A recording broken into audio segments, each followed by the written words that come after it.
Welcome to QI, where tonight's show is rather rough and ready. At the ready, Tom Allen. Hello. Good and ready, Zoe Lyons. Ready for action, Susan Calman. And my little bit of rough, Alan Davis.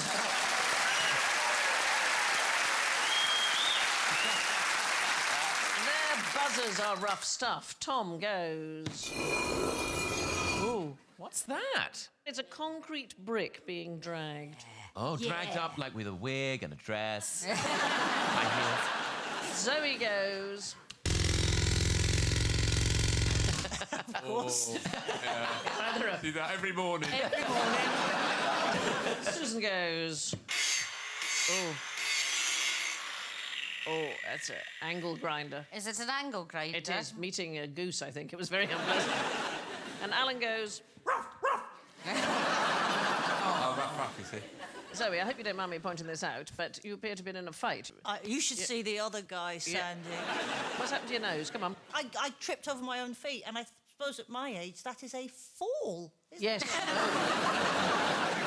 Log the time and date and then the frequency of Yeah. Did a social worker come round to see if you needed any handles anywhere? Actually, my wife is a nurse, and it was really interesting to see her go to complete and utter pieces. If there's any silver lining to this cloud, the peas that have been in our freezer for the last 15 years got used. Has anybody ever been in an actual fist fight? Well, No. why do you think I'm wearing this neck brace? No, but I have been doing boxing lately. And What? apparently Yes, Sandy, you wouldn't believe it, but I have. And I'm very good at it. So the man I do it with. Right. I thought we might start with a little bit of soup to begin. So you've each got a bowl here of beetroot soup. So what I want you to do is I want you to demonstrate, please, how to eat this bowl of beetroot soup without getting your ruff all red. Ooh. Just did very well. Oh. Sorry, I think you've definitely nailed it. I think that is the... Whoa! I bought one of those lazy boy sofas. Yeah. And I can eat Anything. completely horizontal. OK, well, they didn't have those sofas in Elizabethan times. What they did have, in fact, was a spoon specifically for eating... You're just going to drink them. Do you like beetroot soup? It's very nice. I love all soup. Yeah, but be careful with beetroot, because in the morning you'll think you need a colonoscopy. Oh, yes. It's a terrible thing. See if that's any easier to... This is a rough spoon. So roughs were... Actually, very small. Do you like this? Rather lovely, isn't it? There's more wobble with a longer spoon. Oh, do you not like the long spoon? I find it more difficult. Yeah. And what about if you fed each other? Would that be easier? Oh, yes. like- Oh, yes. I don't know if that would be easier. This is Oh, I think that's rather beautiful. I think, yes. Yeah, I think that's rather lovely. Lady in the trunk. Oh, no! It's gone all down Susan's ruff. Oh, Susan, I'm sorry. Tom. The sight of you slurping that was so disgusting. I kind of dropped the spoon. So they were ubiquitous in high society. Oh, Susan. Susan, I'm sorry. We're talking 1560s to 1620s, but everybody wore them. Women, men, young people, old people. Dogs. Dogs still do in a funny sort of way, don't they? The big cone. Yeah. Throw a biscuit in the cone, drives them mad. Trust me.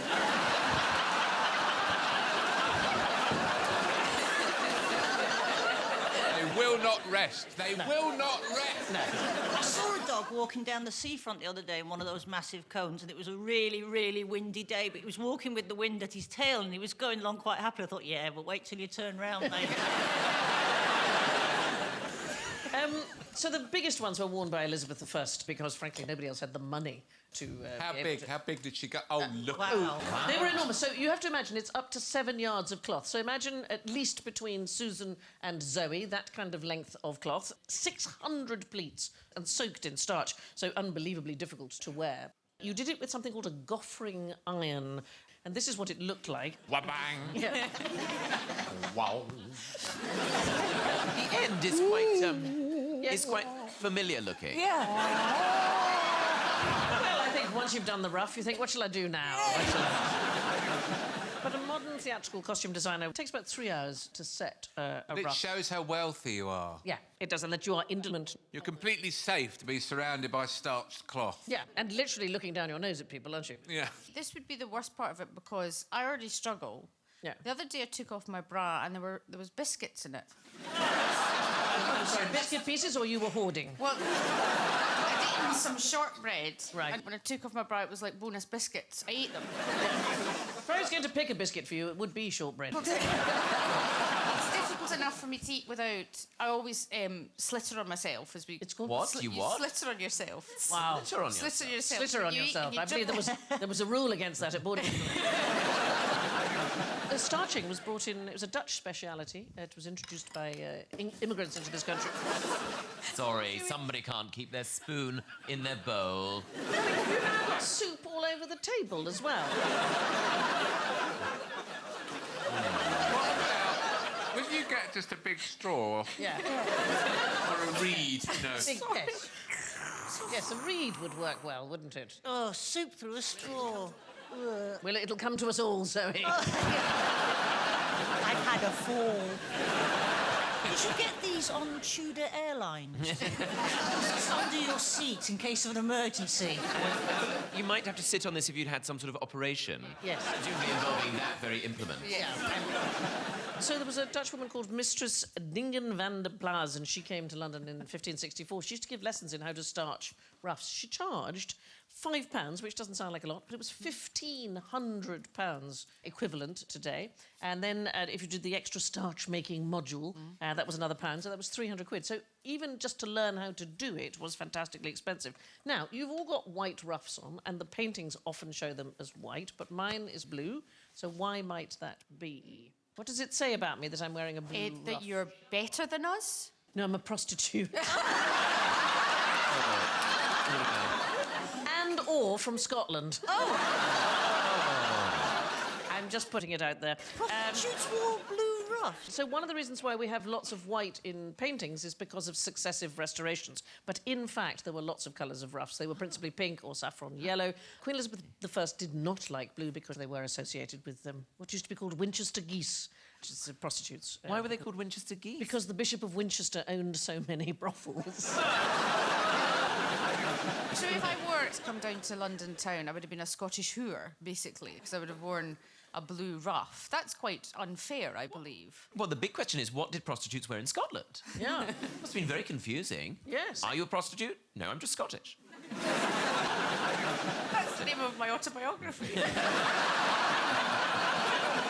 So the ruff didn't last all that long, and after that came something called the galilla.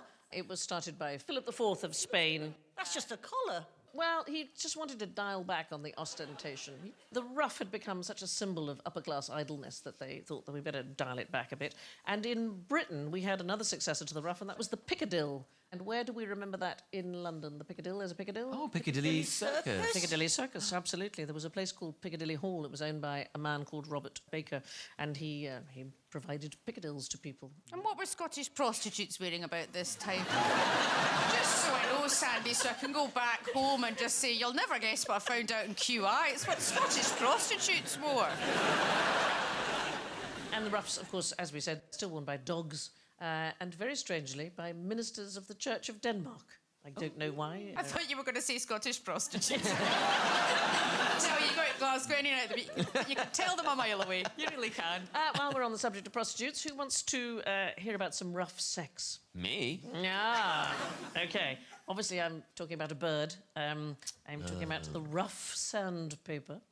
Sorry, I said again, not rough sand. With some degree of relish. I did, yeah. I did. It's one of the sexiest things you've ever said. Nothing I like more. I find more of a turn-on than carpentry. No. Just weirdly true. A rough sandpiper is what I meant to say. This is nature's most gender-fluid bird. So you can see they've got the ruff a bit like the sort of Elizabethan ruff. But this particular bird, there are 3 types of male, and they differ in mating behaviour. So the one that you've got on the left there is called a territorial or an independent male. They've got the dark neck ruff, and they make it stand up. The satellite males, they've got the white neck ruff. They will, frankly, go after any woman who will have them. And then we have the feeders. The feeders look identical to females, and they will very quickly have sex with a female who hadn't spotted that they were coming.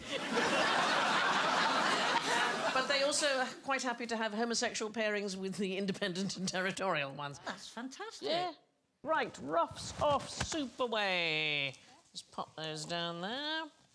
Right, name an animal that will attack... Dog. I think extra point to Alan. I mean, he was fast, you know. Yeah. Yeah. I didn't Anybody? realise What do you it was think, quick audience? fire. Audience? Extra point to Alan? Yeah.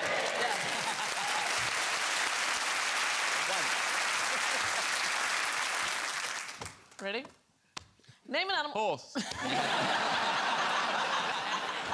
Name an animal that will attack anything red. Bull. Why do you think that?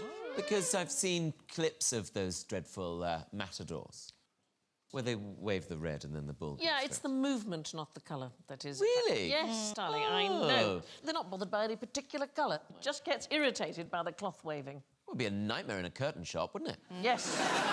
And it's I'm surprised that's not a saying, isn't it? Like a bull in a curtain. The one animal which does see red in both senses is the tiny little robin. They are incredibly aggressive. 10% and huge. They're huge as well. 10% of robin deaths are due to fractured skulls from altercations with other robins. Oh, I thought it was when they were stapled to Christmas cards. So there was some experiments done by a man called David Lack in 1943, and he showed that robin would attack a stuffed robin placed in its territory. Good to know that he was helping with the war effort. Maybe he was trying to train them up. A secret weapon. But the robin attacked and the head came off the stuffed robin and the robin carried on. And he began to wonder how little stuffed robin you would need in order to prompt this particular response. So he mounted various body parts on trees and so on. And he found as long as red feathers were present, the robin would attack. A headless, wingless, tailless, legless, bodiless bundle of red feathers was still a legitimate target as far as a robin was concerned. In fact, the robin would sometimes attack a tomato left on the bed. Except the Nazis were terrified, weren't I they? know. So robins can't look in mirrors then, clearly, because they'll just set themselves It off. would set themselves They'll be off. like, "Oh, Yeah. come on then, now let's have a go." Yeah, exactly that. And you'd think the red breast is something to attract. Yeah. Before mating, it isn't that at all. It's a warning to stay away. So a robin's breast gets bigger and redder with each year. So the bigger and redder the breast, the more fights it's had. And you don't want to... It's like working with children. You just said big and red and breast together and it'll set me off. And bigger every year. Bigger every year, around the pool. Look at that, big red breast, way. Do you think that robins come back to your garden year after year? Yes. Oh, yes, they love it. No. Oh, no, don't. It's a different one? Well, they don't last very long, so only 25% of newborns get through the very first year. Less than 1% make it to the age of 5. The lifespan's about 1.1 years for a robin, so they don't actually live... I thought it was the same robins coming back to my garden. Fat robin and thin robin. Yeah, no, No. not a thing, I'm afraid. Well, no, probably the robin you know is dead. I should have put that more gently. And so's the other one. Yeah. Sorry about that. Happy Christmas. Jesus Christ. She was really quite harsh there. No, it's dead, Susan. That's it. I was a terrible parent. No, the gerbil died. Now, on the subject of animals being able to see in colour, how do tigers get away with being orange? That seems an extraordinary colour to me, does it not? Such a bright colour, you would imagine impossible to sneak up on your prey. I think being a tiger probably puts Helps. other animals Yeah. off. You, it's that. you can choose your own outfit. Yeah, I mean, they could pretty much have neon lights, high heels and party hats on Yeah. and still be a tiger. Well, the answer is that they are able to sneak up on the prey because their favourite meals, which are deer and other ungulates, are orange-green colourblind. So they've only got 2 colour receptors in their eyes. They are dichromats. Now, we wanted to try and recreate the jungle for you, so... Is it? So if you imagine that the tiger is hiding, right? Look, can you see it's hiding? You see it hiding So this there? tiger seems very louche. You can see him because he's orange. Look at his eyes. He's not out to get anything. No, right. But He's when out you... to complain, maybe in his local pret-a-manger. I want you to see what a deer would see, because they cannot see those colours, orange and green. So there's what we might be able to see. Yeah. But what they would be able to see is a slightly fuzzier picture. Sort of would blend, I know. And in fact, it wouldn't even be that green. It would be more of a sort of muddy colour, so that the thing would hide. So you might think to yourself, have you ever seen pictures of American deer hunters, for example, and they wear those bright fluorescent orange vests? They wear those so that Dick Cheney doesn't shoot them. But also because, there they are, and you'd think that's surely all the quarry will see them, but of course they can't, because they are trying to shoot deer, and deer cannot see orange and green. The friendly garden robin, redbreast by name, headcase by nature. I'll pop him down there. Let me just put the rainforest away as well. There we go. Right, what's red and black and a complete racket? Ooh, Dennis the Menace falling down the stairs. I love that extra point. Thank you, Sandy. So did you get extra points for being cute? Yes. Yeah, good luck with that.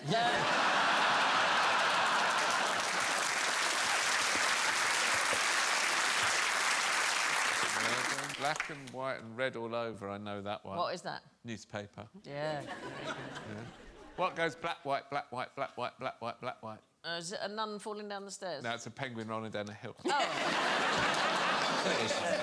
Table tennis rackets. They are, aren't they? Wonder Any shape, why. any size, any weight, but they have to be red on one side and black on the other. Sorry, any size? Yes, if you wanted to, you could play with an enormous. That Are is you serious? Yes. So the rule Why is... wouldn't you? Because it's difficult. You can't spin No, it. because so- the ball's tiny. That's why I'm really Get a bad tea tray at it. and a broom handle. Just any weight and any size. Yeah, any weight, any size, You'd any have a shape. lightweight one that would be 18 foot in diameter. That's what you'd have. Just stand at the other end of the table. and just like that. Yeah. But the red and black thing, anybody know why? Oh, is it so they can also be used to park an aeroplane?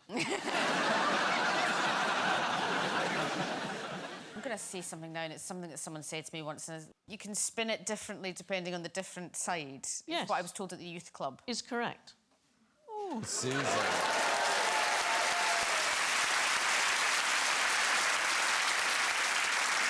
So they introduced this rule in 1986 because players were using rubbers with different characteristics on the different sides, and the opponent needed to see which one you were using in each shot. What happened was, in 1980, there was a player called John Hilton, and he won the European men's singles title, and it was a shock result. And the reason it was a shock result is that he was only the 4th best player at his local YMCA, let alone in Europe.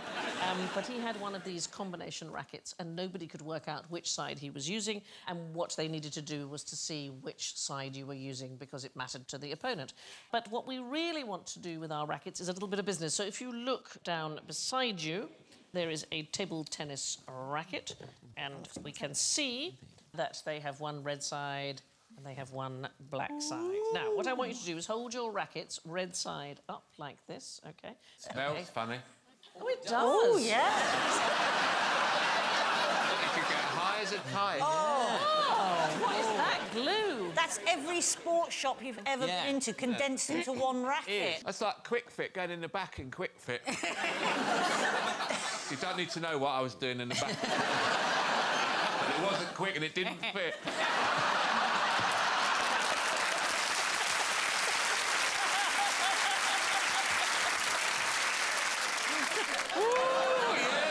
It depends. Have we got any balls? No, we're not doing that. We're going to toss them in the air, and so that the rackets spin over, and I want you to catch it red side up again. Oh, OK? So, so mine's come up black. Black. Can you... Oh, sorry. Mine keeps coming up black. It's black every time. It's black every time, Sandy. Why is it? So you cannot do it. Fundamentally, you cannot do it. If it starts red, it will end up black. It's so weird. Look here, we've done a video of somebody rather more adept. And you can see that we flip it and it lands the opposite side each time. Does anybody know why? Because of the smell. It's like toast and butter because it's heavier on one side. No, so you'd think it was something to do with air resistance or gravity or the weight of the thing. There's an American theoretical physicist called Richard Feynman, and he was asked if anybody could explain this in a simple way, and he thought about it for a bit and he went, no. It is called, and I'm going to pronounce it wrong because it's a Russian name, it's called, near enough, the Johnny Bake-Off effect. He was a Soviet cosmonaut, and he was up in the Salyut 7 space station in 1985. He spun a wing nut in order to remove it from a threaded bolt. It spun right off the bolt. It continued to spin after it had come loose, and it suddenly flipped over and started spinning in the opposite direction, and then it flipped back to the original orientation and kept flipping from one to another. This had never been seen before. Let's have a look at a video. It is the most bizarre thing. So there it is. Look at it. Oh, wow. It's in the air, in the simply spinning, and then it starts to spin the other way, and then it spins the other way, and it spins the other way like that. Now, Is it paired with a wing nut and another galaxy? this would work with a tennis racket as well. It's to do with it having an axis here, and an axis here, and an axis here, and this one is the one that we sort of don't think is going to come into play. But it's weird, isn't it? Yes. It's weird. Let's put the tennis rackets away. OK, here are two squirrels. There they are. Which of these is the most recent? It's the grey, isn't it? Zoe, what were you thinking? See, I knew that was going to happen. That's why I didn't say anything, so July trap, right there. So it is absolutely true that the red squirrel is native to Britain, whereas the grey one is North American. However, the native reds were regarded as an absolute pest, and they were hunted pretty much to extinction in the 18th and the 19th century. So in order to restore the population, the reds were imported from Scandinavia, thank you very much, and Central Europe, and we now know from DNA studies that's where most of the reds that we have actually come from. So the reds are, in fact, the modern interlopers and not the native species.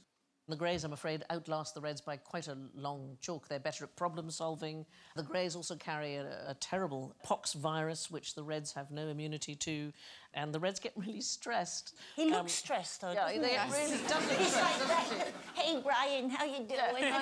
Just, things aren't going well at work. I've kind of mislaid a couple of nuts. I don't know what's going on. I think my tail is thinning. Yeah. The result is that we now have about 2.5 million greys, and we have less than 15,000 reds. Really? Yeah, I think they're mostly actually in Scotland and in Yes, North. in the islands. In big blue rocks. Yes. Yeah.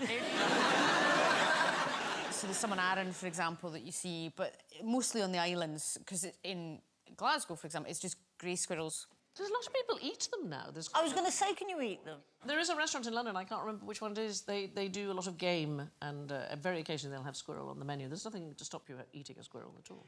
This kind of thing of eating locusts and bugs and things like that, about finding alternative sources of protein. I've tried And all locusts. That is not pleasant. I had a locust bhaji, and it was one of the worst things I've had in my What's a life. badgie? Well, it's like an onion pakora thing, so it's an Indian Did you mean dish. bhaji? A bhaji. Oh, I... I honestly thought you said budgie.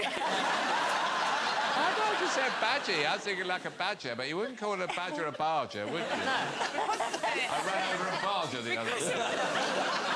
Because of the unique way that the BBC is funded, you hear all sorts of voices on the BBC, one of which is corrected on her pronunciation of Badgie. I don't know if it's Badgie.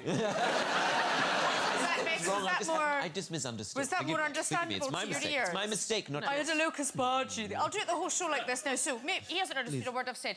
I had a Lucas Badgie the other day. The thing is, darling, you don't need to do that, because when we put this show out, we'll use subtitles.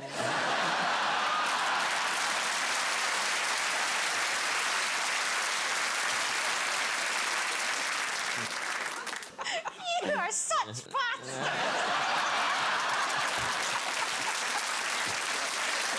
No, we're bastards. We're bastards. So this is the Rough and Ready show, but what's red and roughy? Hello. Who's allowed would that photograph to be taken of themselves? Mine. Can I tell you something in an incomprehensible accent? Well, why ask now? When I did Strictly Come Dancing, the one thing that I had to do, and I wasn't told to do it, but someone said to me, you know, they film it in 4K. And I was like, all right, and you wear a leotard.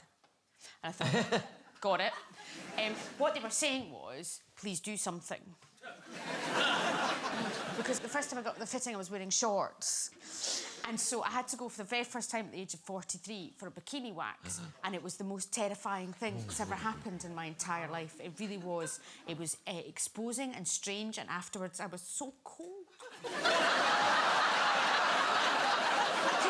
be fair, Susan, if somebody suggested you have a wax if you're wearing shorts... These are going to get shorter, babe, I think. Unless we are transporting triantulas, I think... Isn't it one of those things that when you've been married for 17 years and you just kind of stop caring because neither of us are going to find anyone else, so you just kind of let it all kind of join up? Well, it's also knowing what's in vogue if you haven't been on the market for a while, isn't it? Because, you know, I've been with my partner for 20+ years, and back then it was plaits and beads. Sort of Willie Nelson, if you will. So, did you... OK. Did you go... what's the thing? Bermudan? What's the thing? A Bermuda triangle when everything disappears. Just a ship disappeared up there. Pilots walking out. Go for it. World War II pilots. Like, oh, What year is it? 1942? the things I seen. What's it called when you have... Brazilian. Brazilian! Not Bermudan Triangle, Brazilian! So the Hollywood's nothing, the Brazilian's the strip, and then there's something where you just go, just make me a bit like... The Macclesfield. Deal with that. Moving along. Enough. The question was, what's red and ruffy? And it has nothing to do with these pants at all. Oh, it's like a ruffy, like a dog. Is it a red setter? It is not, no, but we are heading in more of the right direction. We're heading into the in the animal kingdom. OK. Red animal. Why are we looking at this picture, then? Well, it was meant to spark conversation, and weirdly it did. I know about a red panda. OK, no, so it's fish. I don't know why it's fish. Red snapper. No, it's called the orange ruffy. That's not red, then. Well, it is actually red. It's These weirdly... questions are shit. What's red and ruffy? Nothing at all. The smooth orange fish. The orange ruffy is the answer. How about if the question had been, tell us about your pubes? Let's do 15 minutes on your pubic hair. Go. This fish caught on in American restaurants after 1979 when they changed its name to orange ruffy. Do you have any idea why they might have changed its name? Because all the other fish were also called Dave. No, its original name was slimehead. Well. Yeah, it's about 30 inches long. It's a member of the perch family. 30 inches? How big's 30 inches? 2.5 feet. Yeah.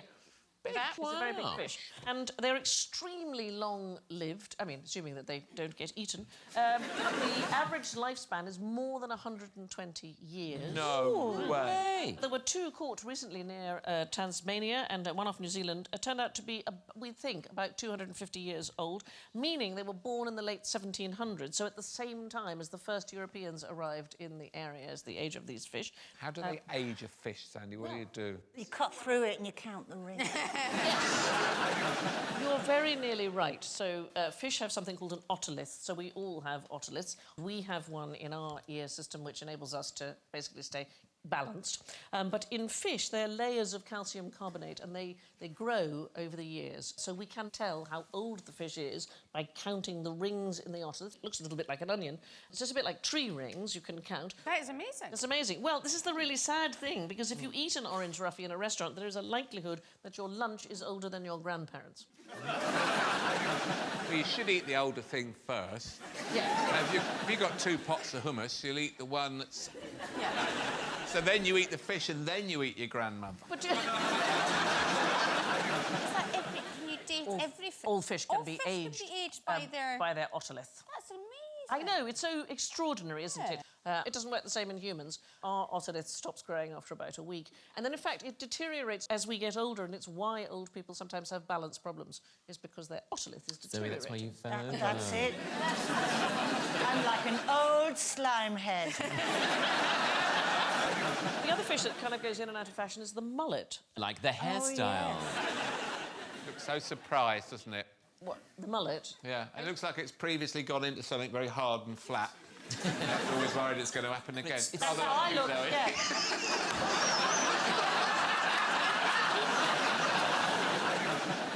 So the mullet in the 1st century AD in Rome, huge prices were paid for exceptional samples, and the reason that they liked it, the fish changes colour when it dies. So if you bring a mullet to the table alive and watch it suffocate, it is extraordinary. I'll have that grilled. Yeah. Actually, I've changed my mind. I love the tofu. But there's extraordinary stories. Marshall has a story about somebody who sold a slave for 1,200 sesterces and spent the proceeds on a £4 mullet. Wow, that's... Yeah. I know. But the mullet haircut actually comes from a Beastie Boys song. Oh, really? Mullet Head, the New York hip-hop group. Say that again, sorry, Sandy? What? The New York Hip-hop group. Does hip-hop not sound right out of my mouth? No, it's fine. I just couldn't understand it because of your accent.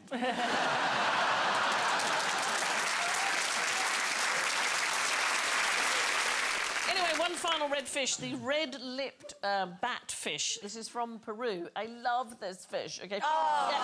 OK, right? It walks on those pectoral fins rather than swims, and this is the bit that made me so happy. There is, honestly, nothing on the internet that you can't get. You can get a cuddly toy. Oh. But why would somebody make this? Like, people think, oh, I know, the red-lipped batfish from Peru. Let's make it into a cuddly toy. Yeah, it looks like it could talk at any minute. Hello. Yeah. Cheap children's television. Hello, children. It's a very human mouth, actually. Isn't Yeah. it? Yeah. Looks like he's had his lips done. Could do with a pair of tweezers, though. Just got to say, oh, give us a tab, will you? I'm gasping for a tab. Run that for one of the children. Yeah, they'd love that. Okay. Do you have children, Alan, or is that No. just a random... How do I know when you are ready for sex? When I'm finished at the buffet. Is it you hear the Antiques Roadshow music? So it's to do with being raddled. Anybody know what being raddled? Rattled is. Now, Yeah. I sheared a sheep recently. Oh! Oh, Susan, why? Do that. Why can't you sort out your pubes?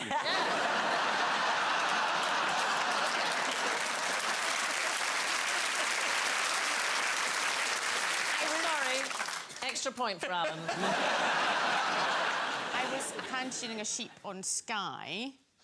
Yeah. And On I'm the sure island of it's Skye or on the the television island of Skye. channel? The television channel. My own series on Sky just shearing sheep. It's on at 2 in the morning. Very low viewing figures. Very soothing, I hear. Very And it's something to do soothing. with sheep, isn't it? Yes, it is. It's you, as in E-W-E, rather Oh. than... so it's to do with something called reddle. It's a pigment which is originally made from ochre, so has a sort of reddish tint. And it's been used for centuries by shepherds to tell whether or not the sheep have... been mated, there's the way to put it. Right. So what they would do is they would smear this stuff, this ochre, this reddle, onto the chest of a ram and then release him into the flock of ewes to have his fun. And as he worked his way around, you could see, if you look at the lady... She's got it on her nose. Good. I mean, that's not criticism. Well, there are 3 of them. I mean, there's... More of a thruple going on here. So nowadays the technique has been refined. There is a range of colours. So you might say put blue reddle on one week, and then you might put green in the second week and red in the third. You can tell which you... She's got blue and yellow. Yeah. And red. Been very busy. She. But it helps you work out when the lambing is going to happen. There's even a harness now where they put a sort of crayon or something that they put on the... There it is. I know. Very much reminds me of a trip I once had to Berlin. Look at those genitals. turtles. Thank you. Look at the size of them. That is a... What we're looking at? Genital. Whoa! Surely that's a pair of baby's feet in socks. What's happened there is a baby has got up the back of the sheet. Oh, yes, I think And it's its that. feet are hanging out. I don't know if any of you can remember one of my favourite books, Return of the Native, Thomas Hardy. There's a character in it, Diggory Venn. He's a Reddleman. That's not him, that's Thomas Hardy. So he's a dealer in Reddle, and he's got his skin stained all over, and it was a sort of semi-magical figure, like some sort of devil. And the word raddled, to mean old, comes from the same red dye. So it's you've used too much rouge makeup, or you've got a red countenance because you've had a lifetime of overindulgence. It's the same. It's exactly the same as shagging sheep. I don't know what else to say.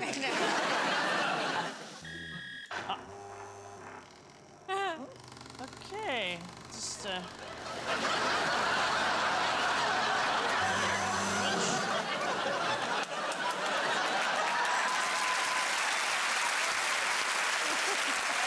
We're not going to be able to keep this a secret, are we? That's what you brought that boy on for. Yes, I did.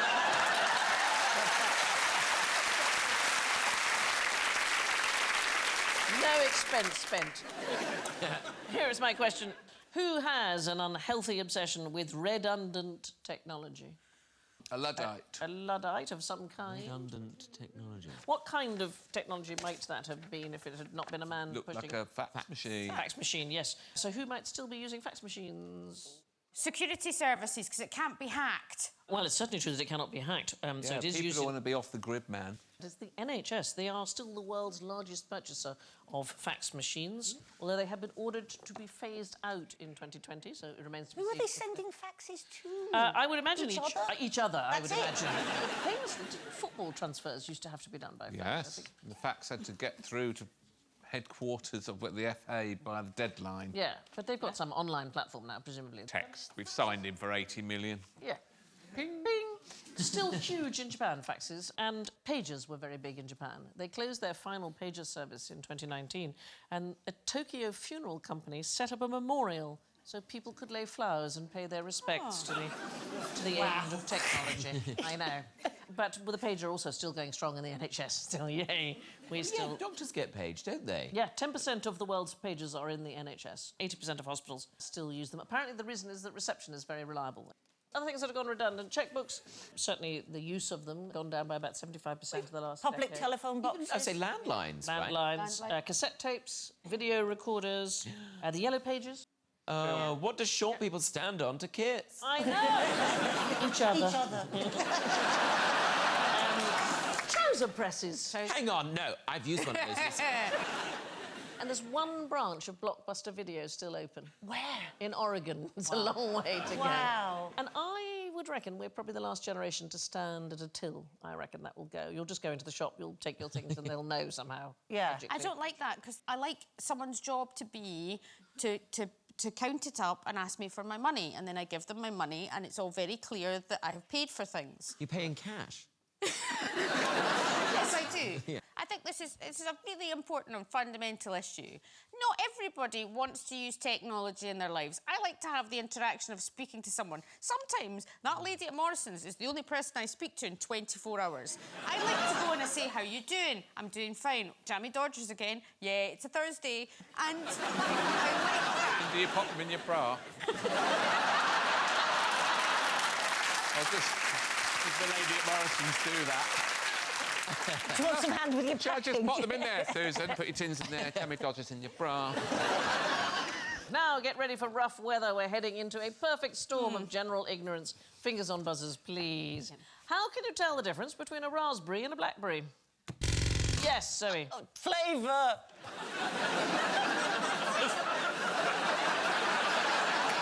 You know what? Can I just say, we discussed this, a lot of highly intelligent graduates, and not one of us went, it's the flavour straight away.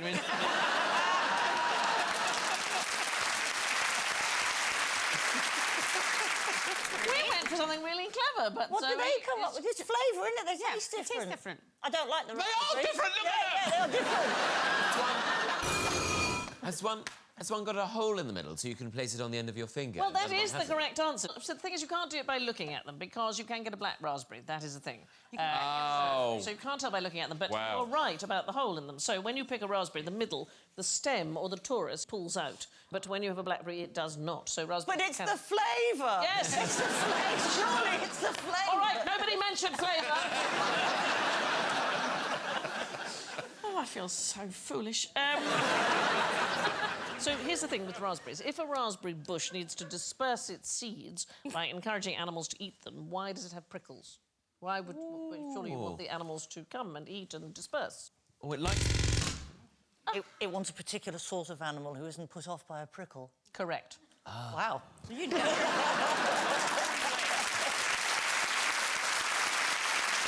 You are nailing the raspberry I am blackberry. on fire. I was just waiting for the soft fruit section of this show. So birds and small rodents, they're not bothered by thorns and they can dodge around them. And they are the ones that will take the seeds long distances. And that is what the bush wants. If you get a bear, a large mammal or something, they digest the seeds and then they dump what's left in a single pile of manure and they don't disperse the seeds. So Or they make them into jam and sell them. And I know, that's very... Very well done, Zoe. That was absolutely... You scored highly on that particular soft fruit section. I like a berry. What about a currant? Not fond of currants. I'll That's try them. OK, moving on. Honestly, it's like being in an old people's home. A blackberry with no middle is simply a funny-coloured raspberry. When it comes to sauce, I know what I like and I like what I know. What's the key ingredient in Sandy's good old-fashioned ketchup? Yes. Is it tomato, Sandy?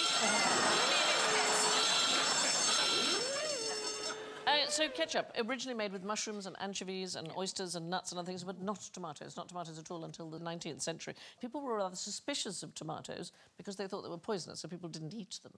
But there were a lot of tomatoes around. And making tomatoes... I love tomatoes.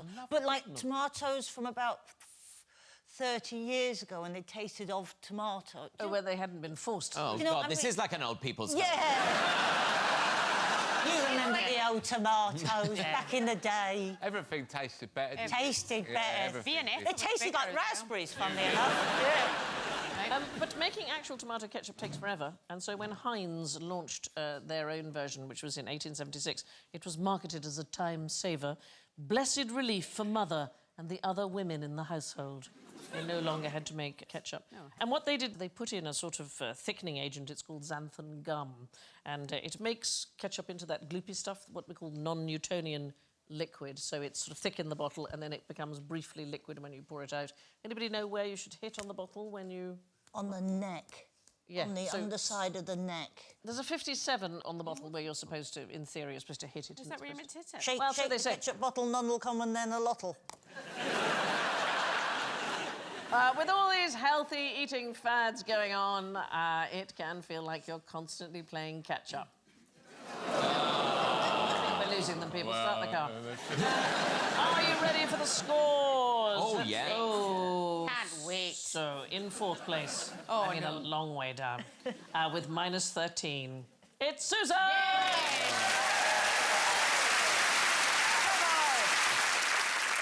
In third place with minus 5, Tom! Thank you. In second place with 5 points, Alan. And that means the winner with a full 6 points, it's Zoe.